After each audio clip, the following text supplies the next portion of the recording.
of Lagos of Afemi Awolowo University, you can't go there unless you are 16. So whereas 18 is the issue, but Unilag was an OAU will not accept anybody who is not 16. But what some of you admit even 10. We will see later. We need to assist the university. Now look at this case. Underage admission, a case of a university in Germany. A candidate, I have it, the Vice Chancellor, you are here, I've seen you twice. I don't want to mention your name. A candidate applied for masters at a university in Germany. She then applied for scholarship under Erasmus Mundus program. You know, it's a European Union program. She applied for postgraduate scholarship. The body found it strange that the candidate date of birth is 2007. And by her passport, she started studying at a university in Nigeria when she was 12. The selection committee contacted Nigeria to confirm if indeed the candidate studied at the university. I made all this available to the Honorable Minister of Education day before yesterday. The university graduated at the age of 15 in Nigeria, and the European Union was asking us whether this is possible to graduate such a person at that young age. And you know the implication. I can bet it with you, with the next 2-3 years, they will tighten the issue. All the graduates of Nigerian university system will have to suffer one humiliation or the other as a result of this. JAMB checked the record, and we found out that we never admitted the candidate because to us she was underage. But the university admitted the person, registered the person. While I was not answering this because I was embarrassed, I didn't know what to write. The Vice Chancellor, I believe, ignorantly replied. And the Vice Chancellor confirmed that yes, it went to our university, but I was not the VC at that time. So, this is the letter that came from Erasmus to show you. And you can see, it says, she provided the statement of result from your university stating that you received a BSc degree in computer science. However, the African date of birth is this. According to her passport, she was 12. To start university in Nigeria, we would like to confirm that she did study in your university, and it was possible to do so in such a young age. Look at the damage we are making to national image. Yes. A global survey was recently done. I have the privilege of representing the Honorable Minister at that place. And the survey was for age 15. And when they were describing age 15, they said age 15 means those people who have undergone 9 years of basic education, which is end of JSS. How do we present that of Nigeria? When all the others from all over the world, they were age 15 was end of JSS, whereas our own, many of them were in the university. So you can see that we are not living with reality of what is going on. I'm a Yoruba man. Everybody will say, "Go money, jagun loju." So you always say, "My child is better." It's exceptional. How many exceptions do you have? How then can Nigeria defend this? We must protect the image of this country. Yes. Corrupt admission into tertiary institution in Nigeria. You know what is happening in UNN? You know what happened at the University of Abuja, Igbo State University, Kwara State University, Delta State University, and recently, you know what's happening? Not Delta, we made mistake. What do you call that one? Ambrose Ali. Sorry, Delta State, we apologize. It's my geography that was wrong. It's not Delta. It's Ambrose Ali University. You know what is happening now? With over 700 people that they cannot account, they were not admitted. They were admitted out of quota, not through cash. And you see how those people are embarrassing the university, embarrassing the nation about it from one radio station to the other. And you know that between 2017 and 2020, over 1 million candidates were admitted illegally. I stopped all of them, but you know the Honorable Minister said for the last time, we should register you. Those people, with that was a waiver, and that after 2020, anybody who did it, we should not allow it. So anybody who has done it after 2020, I think that person is on his own. But even the 1 million, we have just registered about 600 out of them because A large number of them do not have the basic qualification. How do you admit somebody for medicine without biology? And then you now say he will go and take it, he has not passed it. It's a prerequisite. He ought to have that credit before taking the degree. So he must go back to go and read his medicine. He cannot now bring the credit in biology after qualifying as a medical doctor. Yes, go ahead. You know what happened in the Republic of Benin. I hope we will protect ourselves from it. Uganda and Kenya Examination Board have written series of letters to us. We will not falsify record. We will tell them the truth.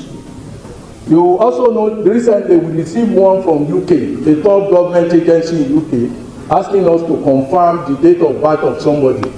We didn't know that they had already had the facts. When we look at our record, the person said she was born in the year 1900. Apparently it was an error. But they have discovered before writing to us, and we said it's likely to be an error, but our record says 1900. So we were written back to thank us to say we want to trust your record. Because shortly after the lady was aware that the letter had been written, pressure was mounted on us to change it, to amend it. We won't do that. And that is why in JAMB now, if you say your age is this and you want to change it, if we are convinced we will change it, but we will put an asterisk and the footnote will be there that the age used to be so. He changed it on so date.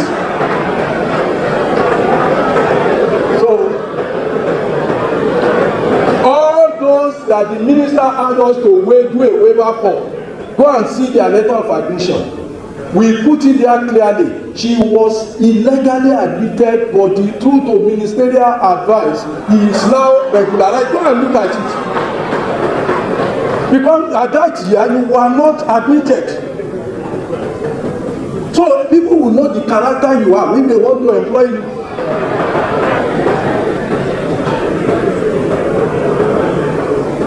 Secondary school operators, they kept on being involved. We want to tell you that some of these secondary schools, they just want to use JAMB to promote themselves. And some of them are involved in corrupt practices. And they damage the image of these students. I give an example of this one. The school registered the candidates, they mess up their schedule. And when you send notices to them, they will hide the thing from the students, and many of them end up messing the students back. This is the case of one Sorona Center, Oloyede, and you can see the letter. I had to call the school immediately because it was the school director. That's the parents telling me the story after paying 20,000-30,000 for what government was getting 3,500 for. The fund that we sell at 3,500, you go and pay 30,000-50,000. So who is to be exploited? Who is to be cheated if not you? Yes. All candidates, they are not claiming to have been kidnapped because they were absent. Because this year we had a case of a candidate who was kidnapped and police report was brought, and because of that we rescheduled the candidates. Now we have avalanche of report of people saying they are kidnapped. We have stopped it. If you are kidnapped, we didn't kidnap you. So because that shows clearly that people want to abuse the system. Yeah, go ahead.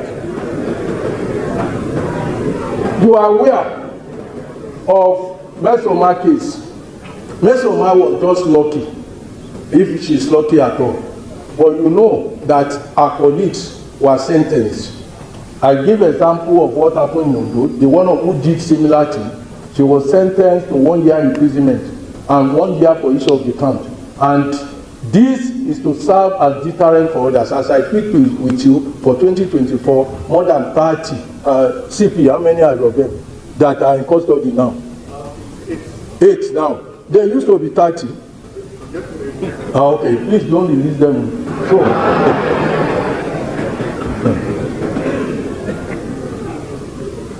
we want to thank Professor Kebukola and his judge. They continue to do yeoman's work for us. We want to thank you. That's the equal opportunity. That's the first conference. That's the ministers of education, Obaje, Rukaya, and so on at the first. And You have 250 and you want to read medicine in ABU or in Unilag, how possible? And you say the cutoff is 200. Which 200? Cutoff minimum tolerable. That is, nobody will be admitted unless he has this score. That is the minimum. It doesn't mean anybody who attain it will be taken. It's minimum tolerable. That is, we will not take it. You cannot get in unless you have that minimum. But if there are people who have higher than you, it's just like saying police want to recruit officers and they say minimum is third class. And you now say, I have third class, I must be taken. When there is first class, there is second class upper, there is second class lower. How would they take a third class? Which cutoff? Cutoff there means that this is anybody who has pass will not be taken. It doesn't mean that third class will be taken. So this is what people don't understand. You have 1 million. It's a Vice Chancellor Futa who gave a good example. Where is she? Futa BC, thank you for giving me that example. She gave an example of if you have 1 million and you go to pepper seller, you are a rich man, you can buy all your car, you can load it with 1 million. If you go to where they are selling motorcycles with 1 million, maybe you can get 1 or 1.5. Or if you go to where they are selling vehicles and you say you are a millionaire, 1 million, will you be able to buy the tires? So when we talk about 2023 admission, you can see institutions that we have, 1,266 of them. Some of them are educational supermarket. You know what that means? Like Kaduna State Polytechnic. Oh, Federal Polytechnic, what do you call it? Kaduna Polytechnic. Kaduna Poly is an educational supermarket because they offer degree, they offer HND, they offer NCE. So it's a supermarket. So you can go there and pick the one you have. We have some of them that they are super educational supermarkets. So such supermarkets, you count them as 3 because they have a platform for degree, a platform for OND, and a platform for NCE. So they are ordinarily, you are supposed to be about 840, but they become 1,266 because of those who run 2 or 3 programs. Our problem is now compounded by the new policy of Federal Colleges of Education. They have become another supermarket. They will be running NCE and they will be running degree. They will be answerable to NCC for the NCE, answerable to NUC for degree. So we have to keep them at different portals. There are 1,266. Those who applied, there are 1,635,000 last year. And those who score 100 and above, out of 400, you can see them. But when you now come, you can see those who score, out of these who score 35% and above, they are just 1.4. But when you ask for 5 O level, only 940 of them have O level, 940, 786. So out of that, we admitted as of July, as I told you earlier, when we were holding the formal meeting, we are running 3 sessions now. Some of you are running 2021, 2022. Some are running 2022, 2023. Some are started 2023, we started and we added to it. So today, by 10th July, 639 have been registered. By the time they finish, we are thinking that it will be about 700 or thereabout out of 940. So when people say 1.6 applied and JAMB admitted only 639, we are talking of qualified candidates. And the qualified candidates, they are not 1.6, they are less than, they are 940. And that 940 is even questionable. Because most of them with 140, they want to read medicine or law. So you can see. That's why we are saying just 35%. Even if you pick 35% as pass mark, you can see 639, not out of 1.6, but out of 939. Go ahead. 23. Very high. Look at 280 and above, look at 250. Now go to why they were not admitted. Some of them, no O level, they are trial candidates. They just took the exam. Even if they score 400 over 400, they have no 5 O level. Some have O level subject combination. You want to do engineering without physics. No post-UTME screening. You go there and you score 30% in post-UTME. You go nowhere. UTME combination deficiency. You want to do engineering, but you did not do physics. You did not take physics as part of your UTME subject.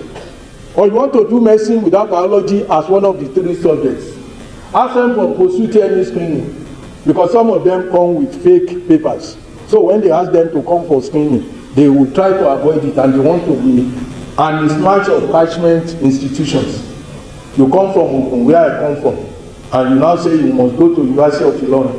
If you go to University of Ilorin, once you are not on the merit list, you are lost, because you are not catchment, you are not educationally disadvantaged state. So you are not part of it, because you have the University of Lagos there as your own catchment, where you did not go. You have Ife, you did not go there, and you want to come to Ilorin because that's not your catchment. So some who paraded fake IDLB results, they were not approved. 2 of the recommendations from IDLB were by EBU itself. What an audacious attitude. If you want to use fake certificate, why must you go to EBU, the owner of the you could have gone to somewhere in America and say, I want to use it. But they applied. This is the audacity. Somebody was arrested yesterday in our office in Lagos. Director of Lagos, where are you? So you can see what happened. He went to our office in Lagos. This is our office on a notice board, and he said JAMB services available. And he gave.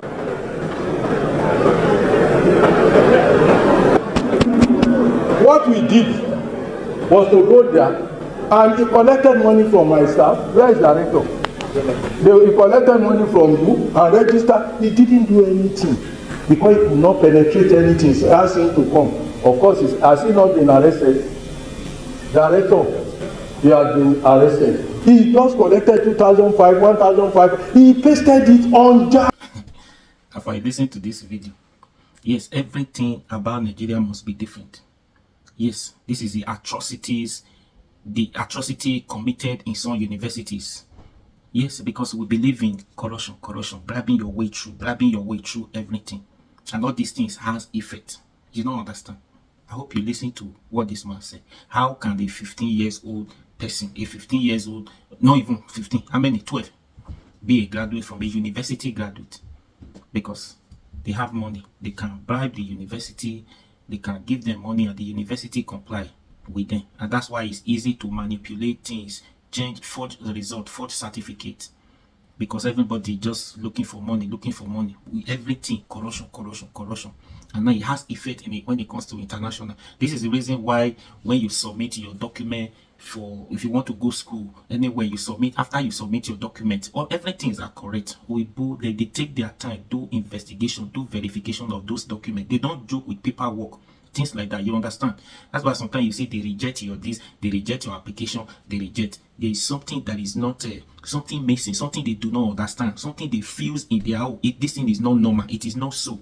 It's not supposed to be, until they have to confirm from the authority to give that assured authority approval to say, yeah, this person went through this school, this person, yes, it is this, is that. You see this man, he doesn't know what to do in that scenario. At this age, graduate from a university, it is not possible now. Or when they say that they go school on time, say that they quickly, those not why they say they won't go school, they go school. At that age, they never graduate. But in Nigeria, where they say we will not they go school on time, even in those days where you say until your hand touches somewhere before you go start primary school or a KG. You don't understand everything about Nigeria. All those settle, all of them corruption. People, they don't do like that. It's not. Look at it now, the problem. And it's always bringing bad record to our whole system. Because all these things continue to go on like this. That's why every of our document, when it comes to Oyibo International, they don't trust our certificate. They don't trust our anything that has to do with documentation. They don't trust them.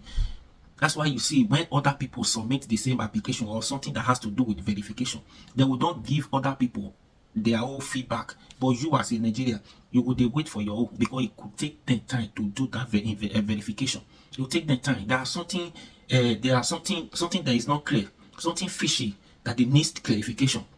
And if your people are not able to prove to them beyond reasonable doubt, they will not grant you what you are looking for. And these are the little problems. university to enter problem. If you give money, if you get money, you bribe your way through. It doesn't matter if you have everything, and then your money, once you give anybody money, anything you want to do in this country, just give them money. There are people specializing in doing those things. Just give them money. My brother, your case is answered. We will not be like that. So we need to start from somewhere and start correcting things before it gets too late. And it's affecting not just affecting you as the person who is trying to get that thing. As far as you are from Nigeria, this bad record keeps coming in. It's affecting the whole country, not just you. It's affecting the whole country. That will make, if they are to, that will make the security tighter, make them to be aware whenever somebody is coming from so and so this country. They have to tighten their security. They have to do their investigation very well, take it seriously. You don't understand, because everything in Nigeria is possible. What do you think about this? Now you listen and you see how it works. After all, please share this video. Please, now if today is your first time coming across my video, please like, share, comment, and subscribe to the YouTube channel. You will be your guy. Run out for me now. You don't understand, so they go. Run out for me. Please subscribe, hit the notification button so that you don't miss out any update.